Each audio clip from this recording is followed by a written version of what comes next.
Hello, everyone. Get ready for tonight's story. Put your headphones on and listen closely. He first noticed them on a Tuesday evening after work in a grocery store he'd been going to for years. Ethan Morris was the kind of person who lived quietly and predictably. Late 20s, single, office job, same commute, same places, same routines. He liked it that way.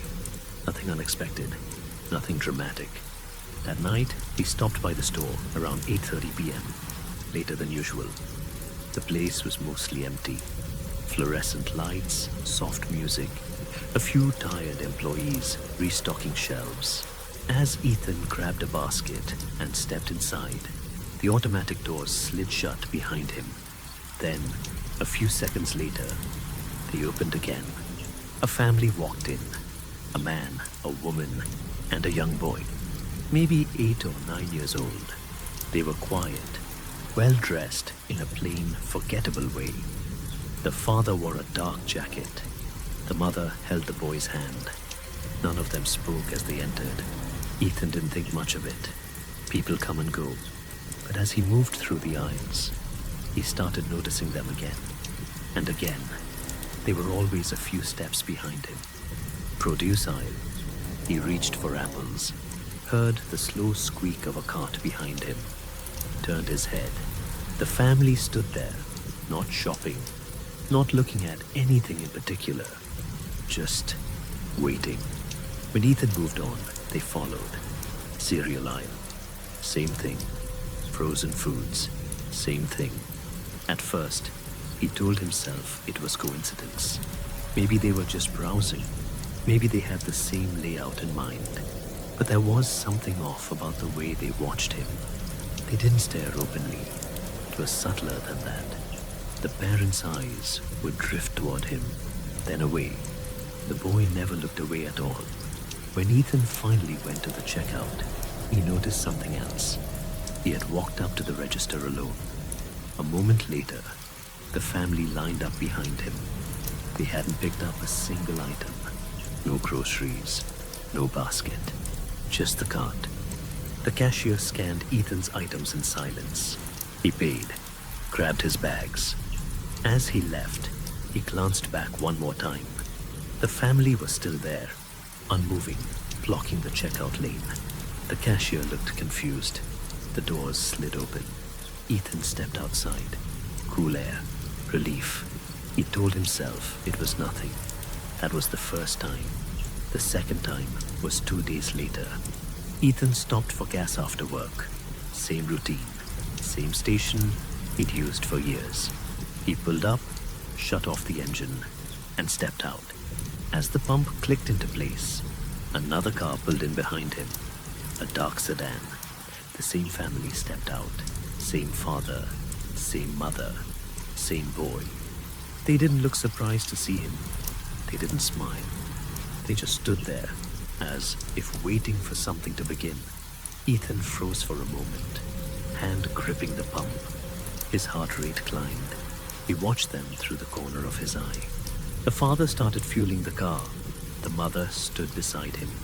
The boy stared directly at Ethan this time, unblinking. Ethan finished pumping faster than usual. He didn't go inside for a receipt.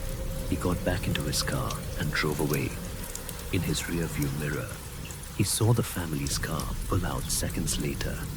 It followed him for 3 blocks before turning off. That night, Ethan barely slept. He replayed both encounters over and over, trying to find a logical explanation. Same neighborhood, same routine, same timing. Coincidences happen, but his gut told him something was wrong. Over the next week, it kept happening. A fast food restaurant on his lunch break. He sat down with his tray. A minute later, the family entered and took the booth directly behind him. They didn't order food. A hardware store on Saturday morning. Ethan walked in alone. The family followed seconds later. They stayed 2 aisles away at all times. A pharmacy, a coffee shop, a strip mall. Always the same pattern. always seconds after him, always watching. Ethan started changing his routine. He went to different stores, different gas stations, different times of day. He even drove across town to places he never visited. It didn't matter. They always showed up. Not immediately, not dramatically, just moments later, close enough that he noticed, close enough that he couldn't ignore it. He tried to confront them once. It happened in a parking lot outside a grocery store he'd never been to before. Ethan loaded his trunk quickly, hands shaking. The family stood near their car, a few spaces away.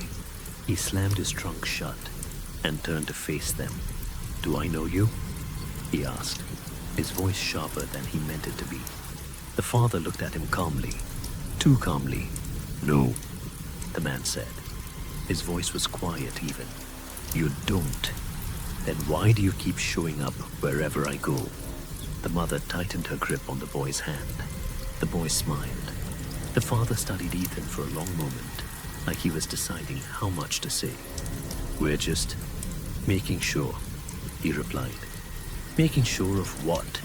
The man shook his head slowly. "It's better if you don't know yet." Ethan felt a chill crawl up his spine. "This isn't funny." "I know," the father said. "We're not laughing." The mother leaned in slightly, her eyes tired and sad. "You should be careful," she said softly. "People notice patterns." "Who are you?" Ethan demanded. The father met his eyes. "We're the ones who keep you alive." Ethan laughed, a short, nervous sound. "That's insane." The father didn't argue. Instead, he said, "You were almost hit last Thursday on Pine Street. A delivery truck ran a red light." Ethan's breath caught. That had happened. He remembered stepping back onto the curb just in time, heart pounding. The father continued, "And yesterday, you took the stairs instead of the elevator at work. Good choice." Ethan backed away. "Stay away from me." "We can't," the mother said. The boy's smile widened. "Not yet." Ethan got into his car and drove away, shaking so badly he nearly dropped his keys. That night, he searched online. Stalking, delusions, shared psychosis, anxiety disorders. Nothing fit. He started feeling watched, even when they weren't there. Every reflection, every shadow, every quiet moment. Then the dream started. He dreamed of accidents, fires, collisions, falls, each one vivid, each one ending with him dying. And every time, the family was there, watching from a distance. A week later, Ethan called the police. He explained everything, feeling ridiculous as the words left his mouth. The officer listened politely, typing notes. "Have they threatened you?" the officer asked. "No." "Touched you? Followed you home?" "No." "Then there's not much we can do," the officer said. "It sounds like anxiety, stress." Ethan nodded, defeated. When he left the station, the family was waiting outside. The father stood near the entrance. The mother sat on a bench. The boy swung his legs, humming. Ethan stopped in his tracks. "You went to the police," the father said, not accusing, just stating a fact. "Leave me alone," Ethan said, "please." The mother looked at him with genuine regret. "We wish we could." The father glanced around the street, then back at Ethan. "You're running out of time." "For what?" The boy hopped off the bench. "They're getting closer," he said cheerfully.